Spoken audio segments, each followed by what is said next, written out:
सुधा मूर्ति, एक simple lady, एक great inspiration.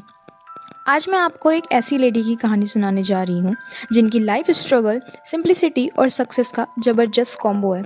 सुधा मूर्ति। इस दुनिया में कई लोग होते हैं जो नाम और पैसा कमा लेते हैं, पर सुधा मूर्ति जैसे लोग इज्जत और दिल जीत लेते हैं। चलो शुरुआत से बात करते हैं। सुधा का जन्म हुआ कर्नाटक के शिग्गांव नाम के छोटे से टाउन में। एक मिडिल क्लास फैमिली थी, पर सबसे खास बात ये थी कि उनके फादर डॉक्टर थे और मम्मी टीचर। एजुकेशन का माहौल था घर में।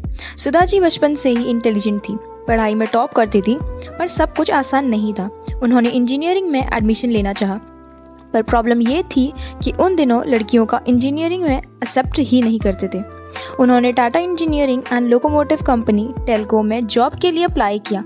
जब उन्होंने एप्लीकेशन भेजी तो रिप्लाई आया, we don't hire women engineers. ज़रा सोचो कितना बुरा लगा होगा, पर सुधा मूर्ति ने हार नहीं मानी। उन्होंने खुद टाटा के चेयरमैन को लेटर लिख दिया, और वो चेयरमैन कोई और नहीं बल्कि JRD टाटा थे। लेटर में उन्होंने लिखा, सर अगर आप ही जेंडर बायस करेंगे तो दूसरे क्या एक्सपेक्ट करें। JRD टाटा ने उनका लेटर पढ़ा, इम्प्रेस हुए और सुधा मूर्ति को इंटरव्यू के लिए बुला लिया गया, और वहीं से उनकी जर्नी स्टार्ट हुई। वो बनी टेल्को की पहली फीमेल इंजीनियरिंग। करियर के बीच में एक और ट्विस्ट, उनकी मुलाकात नारायण मूर्ति से हुई, जो आगे चल के इन्फोसिस के फाउंडर बने। शादी के बाद सुधा मूर्ति ने अपने हस्बैंड को सपोर्ट किया स्टार्टअप के लिए। इन्फोसिस स्टार्ट हुआ और सुधा जी ने अपना पैसा लगाया, पर खुद पीछे रही। उन्होंने ग्लैमर या हेडलाइंस में आने का कभी शौक नहीं रखा। उनका कहना था, मैं एक टीचर हूँ और मेरी पहचान मेरी सर्विस है। आगे चल के उन्होंने अपना फोकस शिफ्ट किया एजुकेशन और सोशल वर्क में। इन्फोसिस फाउंडेशन बनाया, जिसके ज़रिए वो रिमोट एरिया में स्कूल, लाइब्रेरीज, हॉस्पिटल्स बनवाती रही। सुधा ने हज़ारों स्टूडेंट्स के लिए स्कॉलरशिप्स दी, लेकिन कभी पब्लिसिटी नहीं चाहिए। एक छोटी सी बात याद रखना, सुधा जी ने कभी अपनी सिंप्लिसिटी नहीं छोड़ी। उनका एक कोट है, simple living high thinking is not just a phrase, it's a way of life. आज भी जब वो पब्लिक में आती हैं, सिंपल कॉटन साड़ी पहनती हैं, लोकल बस में ट्रैवल करती हैं बिना सिक्योरिटी के, क्योंकि उन्होंने कभी अपना ईगो को बड़ा नहीं होने दिया। तो दोस्तों, सुधा मूर्ति की लाइफ हमें ये सिखाती है कि कभी अपने ड्रीम से कॉम्प्रोमाइज़ मत करो। सिंप्लिसिटी में भी ग्रेटनेस छुपी होती है। अपनी वैल्यूज़ और एथिक्स पे कभी कॉम्प्रोमाइज़ मत करो। और सबसे बड़ी बात, service is the highest form of success.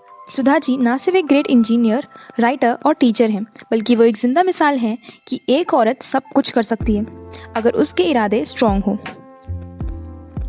तुम्हारे सपने तुम्हारे डर से बड़े होने चाहिए। एक लड़की एक छोटे शहर से, जिसका सपना था इंजीनियर बनने का, पर ज़माने ने कहा लड़कियां इंजीनियर नहीं बनती।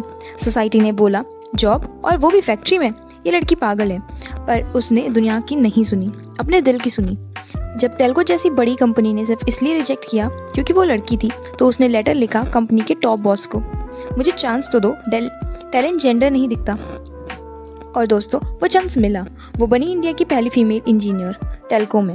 सब लोग हैरान, पर उसने प्रूव किया, जो नीयत साफ हो और हिम्मत पूरी हो कि तो दुनिया की कोई पावर तुम्हें कभी नहीं रोक सकती। फिर आई जिंदगी की नेक्स्ट स्टेज, शादी, फैमिली।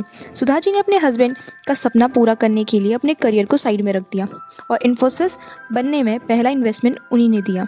लेकिन फेम का क्रेडिट कभी नहीं लिया। उन्होंने कहा, मैं स्पॉटलाइट में नहीं, सर्विस में रहना चाहती हूँ। आज भी जब वो स्टेज पे बोलती हैं, उनकी बात सीधा दिल पे लगती है। वो कहती हैं, सक्सेस वो नहीं जो दुनिया देखे, सक्सेस वो है जो तुम्हें ज़मीर को सुकून दे। लाइब्रेरी बनाई, स्कूल खुलवाए, गांव-गांव घूमकर पढ़ाई और इलाज पहुंचाया, बिना किसी शो ऑफ के। Simple cotton sari, zero attitude और 100% डेडिकेशन। ये कहानी एक औरत की नहीं, एक सोच की है। सोच जो कहती है मैं खुद भी कर सकती हूँ। सोच जो सिखाती है, नाम बनाना है तो काम करो, शोर नहीं। तो अगर तुम्हें लगता है कि तुम्हारी ज़िंदगी में स्ट्रगल ज़्यादा है, तो याद रख, तुम भी लिख सकते हो अपनी कहानी। लेकिन पहले अपने सपने पे यकीन करना सीखो, दुनिया बाद में मानेगी, पहले तुम खुद को मानो। सुधा मूर्ति की स्टोरी से हमें कई पावरफुल लाइफ लेसन्स मिलते हैं, और ये सिर्फ मोटिवेशन नहीं, ज़िंदगी रियल होने के टूल्स हैं।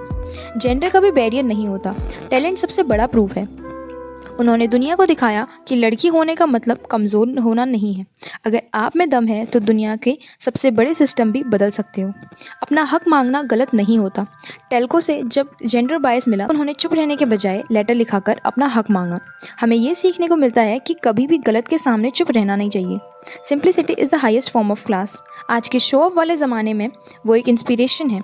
एक करोड़पति हैं जो सिंपल साड़ी पहनती हैं, बस में ट्रैवल करती हैं और अपने ईगो को कभी बड़ा नहीं होने देती। सेक्रीफाइस भी सक्सेस का पार्ट होता है। इन्फोसिस जैसी बड़ी कंपनी के पीछे उनका साइलेंट सपोर्ट था।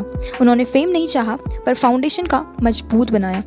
ये सिखाता है कि हर सक्सेस के पीछे एक अनसंग हीरो होता है। True success is service. उन्होंने पैसा कमाने के बाद उससे सोसाइटी में लगाया। स्कूल, लाइब्रेरी, हॉस्पिटल्स, उनका बिलीव था कि जीना वही जो दूसरों के काम आए। Self believe is everything. जब दुनिया ने मना किया, उन्होंने अपने आप को भरोसा किया। सुधा जी की कहानी एक ही बात बोलती है, अगर तुम खुद पे यकीन कर लो तो दुनिया की कोई ताकत तुम्हें रोक नहीं सकती।